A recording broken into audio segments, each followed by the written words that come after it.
하나님 말씀은 사도행전 8장 1절부터 4절까지 봉독하겠습니다.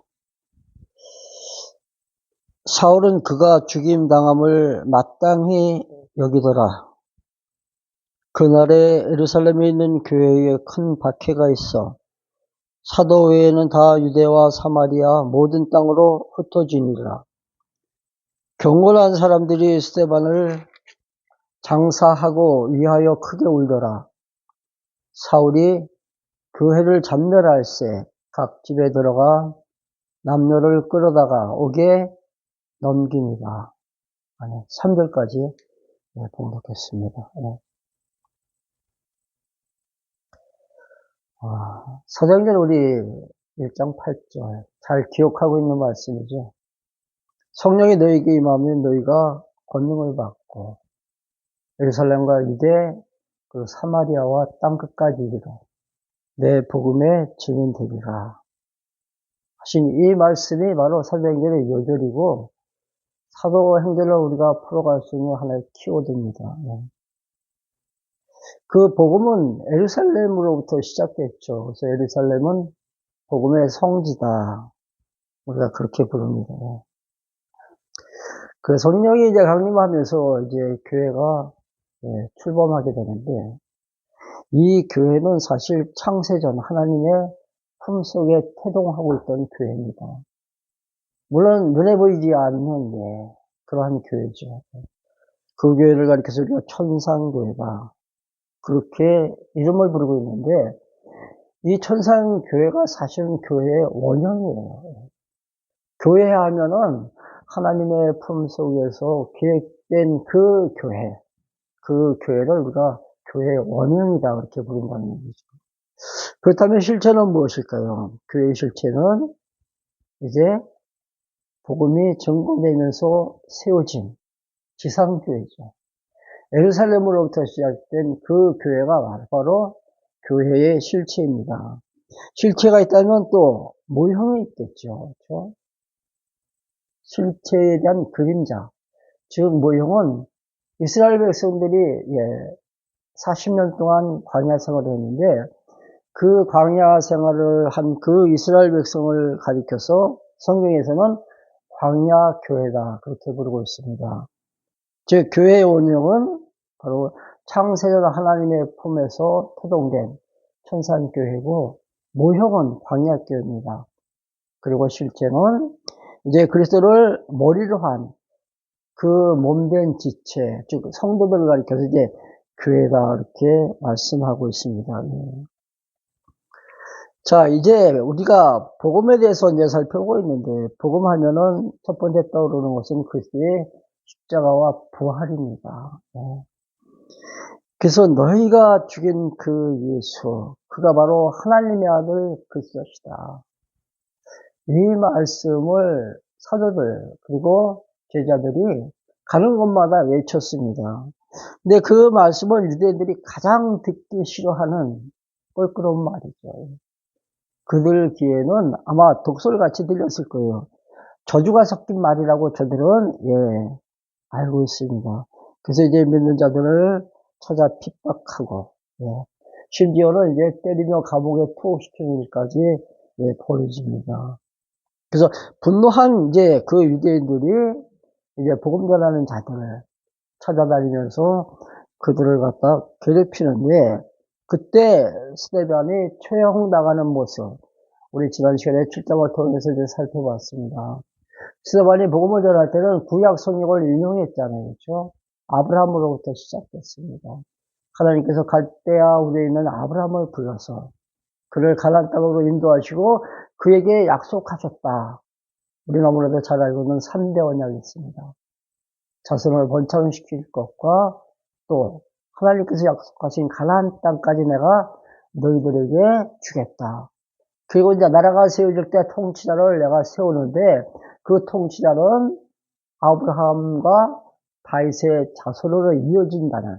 그래서 다윗의 혈통을 따라서 이제 이스라엘 민족을 다스릴 통치자를 하나님께서 세우시겠다고 약속하신 대로 누가 오셨습니까? 마태복음 1장 1절에 보면 아브라함과 다윗의 자손 예수 그리스도의 세계다. 그래서 이 구약 성경을 이제 처음서부터 쭉 인용하면서 너희가 죽인 그 예수가 바로 하나님께서 구약에서 언약하신 그리스도 메시아다. 그들은 아주 충격적인 이야기를 하겠죠. 사실 스데반은 교회 일꾼, 7집사를 뽑았을 때 어떻게 보면 가장 선대서 일한 집사 같아요. 그 스데반 다음에 등장하는 인물이 바로 빌립인데 오늘 이 사도행전 8장에 빌립의 이름이 또 이제 나옵니다. 이제 스데반이 이제 처형당할 때 그 유대 사람들은 스데반을 반역자라고 생각하고 있었습니다. 이스라엘 백성들은 이제 율법을 이제 준수하는데 그 율법이 그들에게는 마치 오늘 우리가 말하는 헌법과도 같은 그러한 아주 중요한 그런 계명입니다. 또한 그 율법 가운데 있는 성전 제사, 바로 율법의 중심이라고 할 수 있는 그 성전 제사는 이스라엘 백성들에게는 사실 생명이죠. 그리고 그들에게는 그들이 살아야 할 존재의 의미가 담겨 있는 바로 성전 제사를 예수님께서 훼손했다 그랬습니다. 예수님께서 살아계실 때 뭐라고 말씀하십니까? 너희가 저 성전을 한번 헐어봐라. 내가 3일 만에 짓겠노라. 또한 예수님께서 율법을 마치 폐기하는 자 같이 저들이 오해하고 있었죠. 그래서 율법을 갖다 범한 예수를 십자가에 못 박아 죽였습니다. 근데 그 예수를 지금 누가 추종하고 있어요? 예수님의 제자들이 예수께서 걸어가신 그 길을 지금 따라가고 있는 거잖아요. 그래서 지금 유대인들, 즉 이스라엘의 종교 지도자, 관료들이 예수를 믿는 자들을 갖다가 지금 처단하기 위해서 지금 그들 괴롭히는데 바로 저들 눈에는 바로 예수님의 제자들이 이단이에요, 이단. 그리고 반역자라는 얘기죠. 반역자는 반드시 처형시켜야 된다라고 율법에서는 강조합니다. 사실 요즘에 우리 정세도 굉장히 혼란스러운데 사실 반역죄는 사형밖에 없대요. 우리나라 지금 법률에도. 그냥 처형시키는 것밖에 없다는 얘기죠. 당시 이때도 마찬가지예요. 자, 율법을 경시하고 그리고 또 예수가 하나님의 아들이라고 하는 저들은 그들 눈에는 유대 사람들의 눈에는 마치 반역자 같이 그렇게 보였다는 얘기죠. 너희들이 그 말씀을 전한다고 하지만 민심을 동요시켜가지고 국기를 갖다 문란시킨다. 그래서 이제 처형당한 것이 바로 스데반이에요. 그래서 저들은 스데반을 죽였습니다. 스데반의 순교에 핍박이 더 가중되고 심화됐습니다. 그러나 그 예수님의 제자들은 겁먹지 않습니다. 전달하는 것을 포기하지 않았습니다. 오히려 더 뜨겁게 복음을 전했죠. 사기 충천에서 복음을 전할 때 아주 담대히 전했습니다. 다시 말씀드립니다. 너희들이 죽인 그 예수가 바로 하나님의 아들 그때다. 그리고 하나님께서 살리셨다. 그렇게 말씀하시죠. 이 말이 거슬리니까 이제 믿는 자들을 핍박하기 시작할 때 저들이 복음을 증거할 수 없으니까 또 어떤 위해가 가해지니까 그 자리를 피해야 되잖아요. 그래서 이제 피신하기 위해서 다른 곳으로 이제 떠납니다. 그래서 그곳에 정착하면서 거기서 또 이제 복음을 전하는 거예요. 그러니까 핍박을 받아서 다른 곳으로 이주할 때 그 장소가 바로 복음을 전할 수 있는 성교의 현장이 된다는 얘기죠. 그래서 복음은 아무리 방해하더라도 복음 증거는 중단되지 않습니다. 왜? 하나님의 능력으로 복음이 증거되기 때문에 그렇습니다. 우리 읽은 이 사도행전 8장 1절을 한번 보실래요? 다시 한번 보겠습니다. 사울은 그가 죽인 당함을 마땅히 여깁니다. 마땅히 여깁니다. 사울이 어떤 사람이죠? 사울. 물론 이제 다메섹 도상에서 부활하신 예수를 만난 후에 그 이름을 바꿔서 성경에서 불렀습니다. 사울이라고 부르지 않고 그때부터는 바울이라고 부르죠. 그러니까 회심하기 이전에 그 바울은 믿는 사람들을 찾아다니면서 괴롭힌 자예요. 대제사장의 구속영장을 가지고 그 믿는 자들을 잡아서 옥에 가뒀습니다.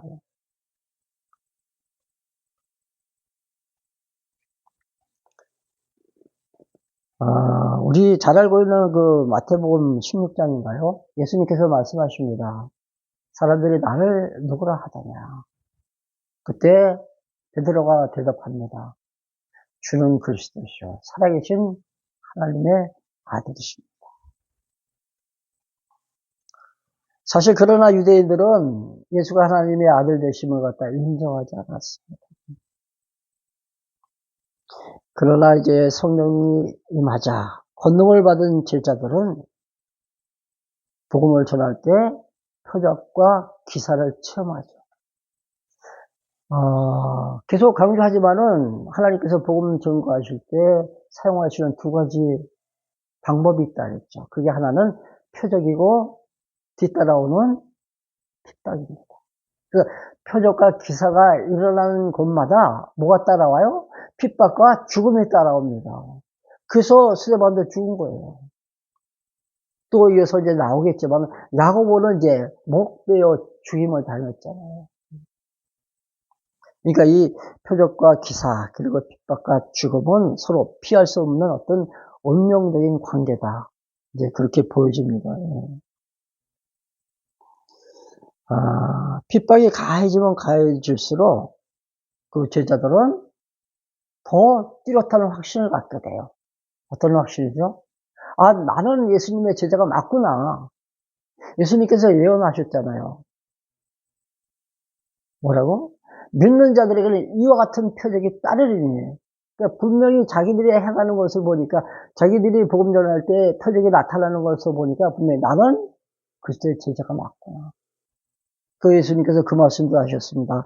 내가 순환을 받으니 내 제자인 너희들이 순환받는 것은 당연한 것이다.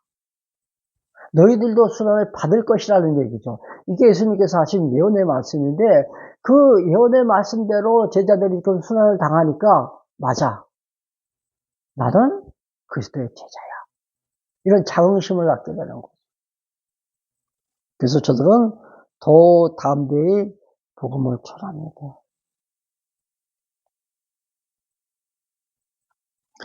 자, 우리 한번 2절 보실래요? 2절. 그날에 예루살렘에 있는 교회에 큰 박해가 있어 사대교회는 다 유대와 사마리아 모든 땅으로 흩어집니다. 1절에서 그 사울이 뭐라고 말했어요? 스데반이 죽는 것이 마땅하다. 그건 무슨 말입니까? 내가 동의하고 내가 스데반 죽는 그 사건, 그 사형에 대해서 내가 가표를 던지겠다 이 얘기예요. 그래서 이제 그 핍박이 이제 가해지면서 사람들은 이제 예루살렘을 떠날 수밖에 없게 됩니다. 어디로 흩어졌다 그랬어요? 유대와 사마리아 그리고 모든 땅으로 그들이 흩어졌다. 이 말씀을 보니까 생각나는 게 있잖아요. 성령이 너에게 임하면 너희가 권능을 받고 예루살렘과 유대와 사마리아와 땅끝까지 복음의 증인 복음이 확산될 것을 예수님께서 이미 말씀해 주셨어요. 그 말씀대로 복음은 지금 어디를 넘어가요? 예루살렘을 넘어서 그리고 사마리아까지 그래 이스라엘의 그 국경을 넘어서 이방 세계로 복음이 지금 증거되는 거예요. 그 내용이 지금 8장에 나오고 있습니다. 8장. 경건한 사람들이 스데반을 장사하고 위하여 크게 울더라. 여기서 말하고 있는 이 유대인들은 경건한 유대인들입니다. 즉 예수를 믿고 지금 하나님의 자녀로서 지금 살아가고 있는 성도들을 가리키고 있습니다. 그들이 지금 스데반의 그 시신을 갖다가 지금 매장했어요. 장사를 치렀다는 얘기죠. 그 당시에 그 상황을 한번 우리 상상해 봅시다. 얼마나 살벌했었을까. 예. 서술이 시퍼런 그 유대인들이 지금 스데반을 죽일 때 그 현장을 목도한 사람들이 그 시신을 장례한다는 것이 보통 마음 가지고는 감히 장례를 칠 수 없다는 얘기예요. 무서워요. 근데 조금도 저들은 두려워하지 않습니다. 왜? 하나님께 기도했잖아요. 4장 29절에 우리가 이미 살펴본 내용인데 사도들이 하나님께 기도할 때 우리에게 담대함을 주십시오. 또 하나 뭐예요? 병든 자에게 우리가 손을 얹었을 때 치유되는 역사를 허락해 주세요. 표적과 기사를 통해서 복음이 확산될 수 있도록 우리에게 은혜를 주세요. 이런 기도를 했잖아요. 이 기도가 지금 하나씩 지금 응답되고 있다는 거예요. 그러니까 저들이 두려워할 것이 전혀 없다는 거예요.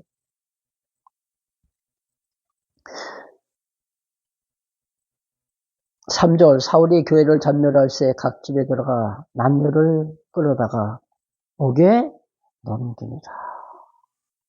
여기서 잔멸한다. 예. 믿는 자들을 잡아서 핍박한다는 뜻이겠죠. 예.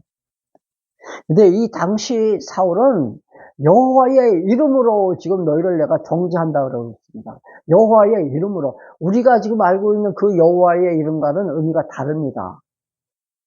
우리는 언약을 이루어 가시는 하나님, 언약 성취의 하나님.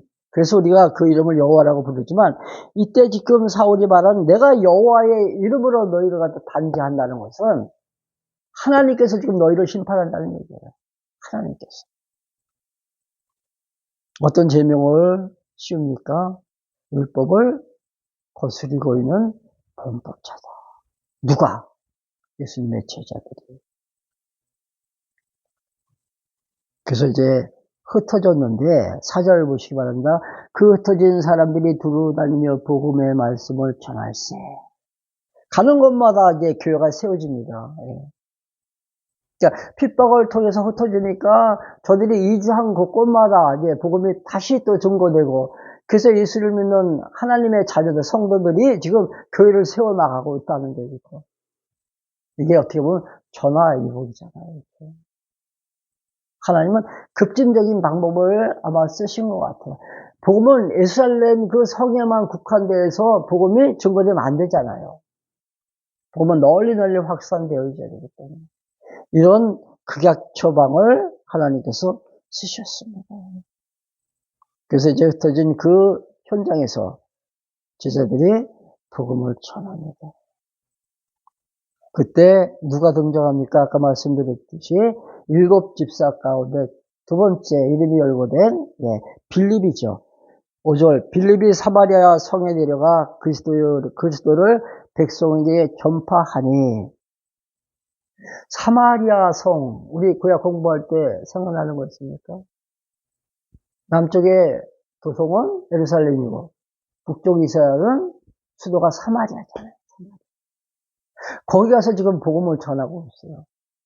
요한복음에 보면 예수님께서 사마리아 수가성 여인과의 나눈 대화가 있죠.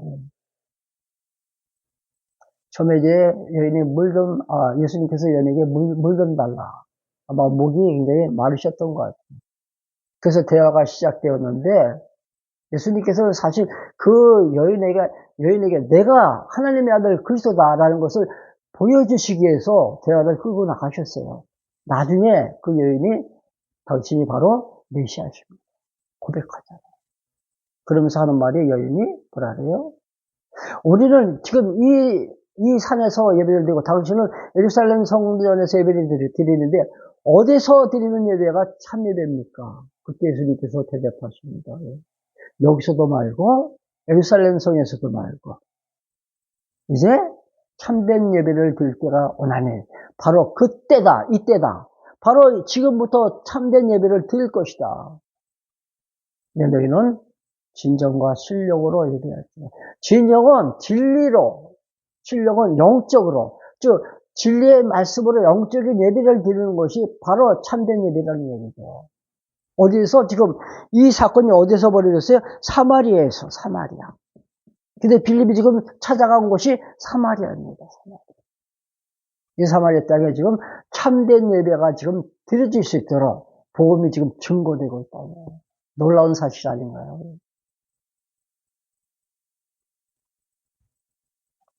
사실 이 사마리아 사람들은 이스라엘 백성들이 상종치도 않는 인간 취급을 받지 못하는 그런 사람들이었습니다.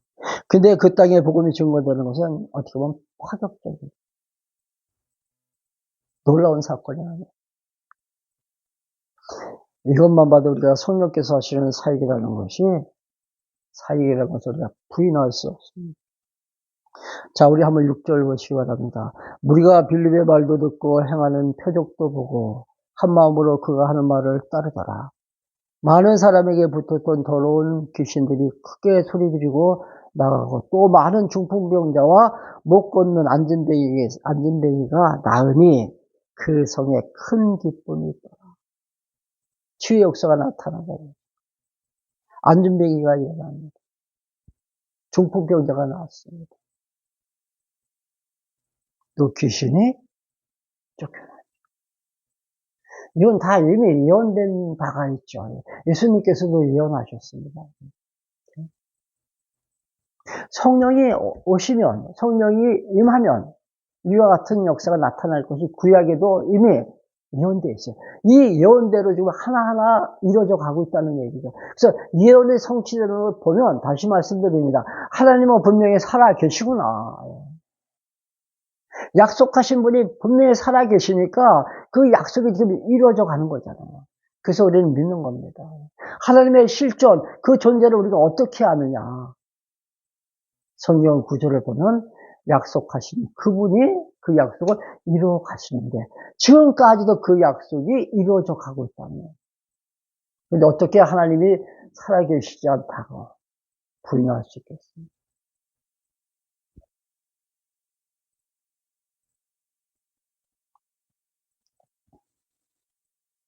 8절 다시 한번 보겠습니다. 그 성에 큰 기쁨이 있더라.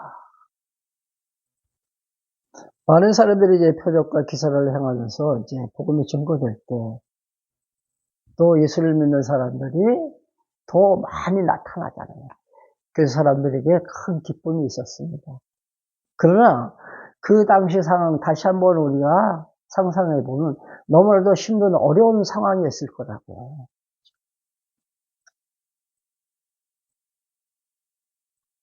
복음전도를 갖다 방해하는 세력들, 그들에게 위협을 받고 핍박을 당하고 박해를 받아가면서 이 복음을 전하지만 그래도 그 마음만큼은 기쁨이 샘솟았다는 얘기죠. 왜? 어떻게? 분명한 천국에 대한 소망이 있었기에 가능했습니다. 우리 언제 한번 살펴봐야 되겠지만 데살로니가서의 주제가 뭐냐면은 환난과 핍박 속에서 기쁨을 만끽하는 성도, 그게 데살로니가서의 주제입니다. 기뻐하라. 언제? 환난과 핍박 속에서 기뻐하라는 얘기죠. 저들에게는 재림에 대한 확신이 있었습니다. 이게 복음을 증거할 수 있는 하나의 힘이고 동력이에요.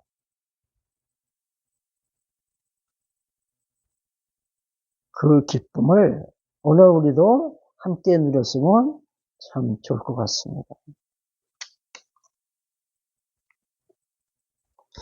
자, 9절부터 이제 13절에는 시몬이라는 마술사가 등장합니다. 읽지 않겠습니다. 이 마술이라는 것은 우리가 지금 요즘에 가끔씩 TV를 통해서 마술을 보잖아요. 근데 그건 사실 어떻게 보면 마술이라기보다는 요술이에요. 눈을 속이는 거잖아요. 눈 속이. 이 마술은 귀신 낚시 아니에요. 근데 이 시몬이라는 이 마술사가 이 마술을 행하면서 많은 인기를 얻습니다.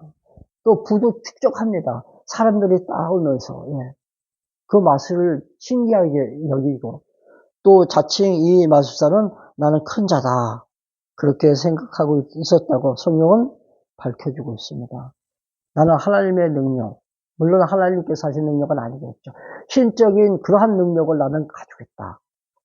그렇게 자부한 사람입니다. 그가 누굴 만났어요? 지금 빌립을 만났어요. 빌립이 행하는 그 표적과 기사를 보면서 그도 빌립을 따라갑니다. 결국은 그가 예수 믿고 그가 침례까지 받아요. 침례까지. 그런데 그 다음에 보면은 문제가 하나 생기죠. 빌립이 이제 기도할 때 성령이 임하는 역사가 나타나죠. 그게 몇 절입니까?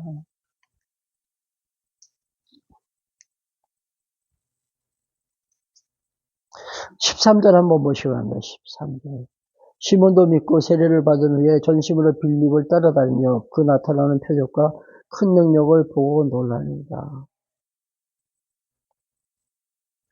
그때 조금 더 읽어볼게요. 그때 이제 14절부터 예루살렘에 있는 사도들이 사마리아도 하나님의 말씀을 받았다 함을 듣고 베드로와 요한을 보내매 그들이 내려가서 그들을 위하여 성령 받기를 기도하니 이는 아직 한 사람에게도 성령이 내리신 일이 없고 오직 주 예수의 이름으로 세례만 받았을 뿐이더라.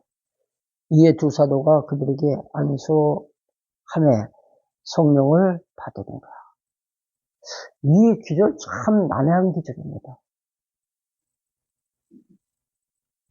자, 지금 사마리아 사람들에게도 하나님의 말씀이 증거된다. 그래서 저들이 예수님 만나서 구원받았다는 소식을 지금 예루살렘에 있는 지금 베드로와 요한이 들었어요. 그래서 그들을 갖다 파송시킵니다. 그래서 베드로 요한이 이제 사마리아에 가서 그들을 위해서 이제 기도하는데 저들이 아직 성령을 받지 못했다. 16절 다시 볼게요. 이는 아직 한 사람에게도 성령 내리신 일이 없고 다만 오직 주 예수의 이름으로 세례만 받을 뿐이더라. 세례는 받았어요. 즉 침례죠. 주 예수의 이름으로 침례는 받았는데 아직 성령이 임하지 않았다는 얘기예요. 우리가 예수가 하나님의 아들 그리스도라고 우리가 고백할 수 있는 것은 성령의 역사예요. 성령에 의하지 아니하고서는 누구도 예수를 주라 시인할 수 없다 그랬습니다. 그렇다면 저들은 아직까지 예수를 믿는 사람들이 아니에요. 그런데 예수의 이름으로 침례를 받았다는 거예요. 이 침례는 어떤 침례일까? 이 세례는 어떤 세례일까? 그 다음 절 한 절 더 보고 말씀드릴게요. 이에 사도가 그들에게 안수하며 성령을 받는지라.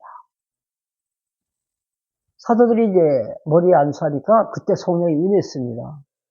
그러니까 요즘에 이 말씀 잘못 오해하면은 이런 말을 해요.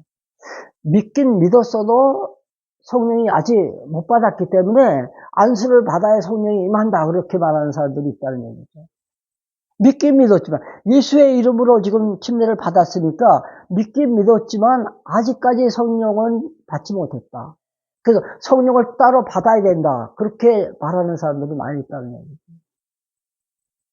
근데 이들은 믿은 사람들이 아니에요. 오늘날 교회에서 그 세례식, 침례식을 하잖아요. 그렇죠? 아이들에게, 어린 아이들에게도 합니다. 그때 행하는 그 의식, 그때 행하는 그 침례의 의미는 뭘까요? 물론 침례는 구원받은 자들에게 침례를 줘야 돼요. 근데 문제는 아직까지 확신이 없는 사람들에게도 침례를 주잖아요. 내가 이제 예수 믿고자 합니다. 나는 교회에 출석해서 예배 참석하기를 희망합니다. 이런 의사만 밝혀도 그냥 침례를 줘요. 그런 그 어떤 그 단계 속에서의 하나의 의미는 부여할 수가 있죠. 침례가. 군사역할 때 침례교육대에서 훈련받는 그 훈련생들 그들에게 이제 가끔씩 침례를 해갈 때 그 당시에는 한 300~400명의 침례를 받았어요. 엄청 많은 숫자가. 그러니까 목사님들이 한 5분이 같이 침례를 합니다. 침례를. 목사님 한 분이 한 50명, 60명씩. 근데 그들이 거의 다 예수 안 믿는 애들이에요. 근데 침례를 준다는 얘기. 우리가 그런 차원으로 이해해야 돼요. 그때 나는 사실 한 사람 한 사람 머리에 손을 얹고 일단은 물어봅니다. 예수 믿냐고. 그럼 거의 다 안 믿는데요. 아직 확신이 없대요. 그러면 제가 하는 이야기예요. 예수는 하나님의 아들이셔. 그는 나를 죄 가운데서 구원하신 구세주 메시아야. 이게 믿어지기를 나는 바라면서 너에게 지금 침례를 주겠다 하죠. 성부, 성자, 성령의 이름으로 내가 형제 누구누구에게 침례를 주내라. 그렇게 침례를 해냈어요. 그런 차원에서 우리가 이해를 해야 된다는 거예요. 예수의 이름으로 지금 침례를 줬으니까 이 사람은 믿는 사람이다. 그런데 믿지만은 아직 성령을 받지 못했다. 그러나 그 사도들이 안수할 때 성령이 임하더라. 그리고 지금도 안수를 받아야 된다 한다면 잘못된 얘기예요. 종교가 됐죠. 사실 이러한 난해 기절이 성경에는 많이 있습니다. 이 광경을 보고 지금 18절 보세요. 시몬이 사람들의 안수로 성령 받는 것을 보고 돈을 주고 이르되 이 권능을 내게도 주어 누구든지 내가 안수하는 사람은 성령을 받게 하여 주소서 하니, 이제 돈 주고 성령을 받을 수 있도록 내가 안수할 수 있는 권한을 나에게 허락해 달라는 거예요. 사도들이 안수를 하니까 성령이 임하니까 나에게도 이런 권능이 임할 수 있도록 나에게 은혜를 달라는 얘기죠. 근데 그걸 돈으로 지금 살라고 그러는 거예요. 그동안에 자기가 마술을 행하면서 많은 돈을 벌었잖아요. 베드로가 뭐라고 했을까요? 20절. 베드로가 이르되 네가 하나님의 선물을 돈 주고 살 줄로 생각하였으니 네 은과 네가 함께 망할지어다. 여기서 깜짝 놀란 이 시몬이 다시 이제 뉘우칩니다. 그래서 나를 위해서 다시 기도해달라.